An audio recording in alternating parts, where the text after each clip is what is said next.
siya. Pero, kung naghahanap lang ng closure yung tao, sana binigay mo na. Sana yun yung ginawa mo nung nag-coffee kayo.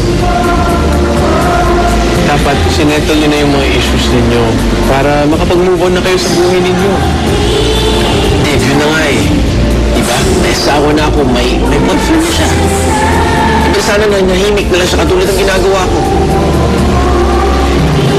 Hindi kasi ganun kadali mag-move on.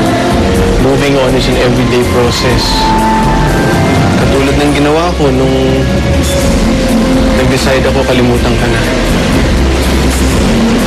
Araw-araw, nilalabanan ko yung temptation na bumalik sa dating relasyon natin dahil yun yung madali. Yun na yung nakasanayan ko. And I'm sure, yun din ang nararamdaman ni Eric. Kaya hirap na hirap siya makapag-move on.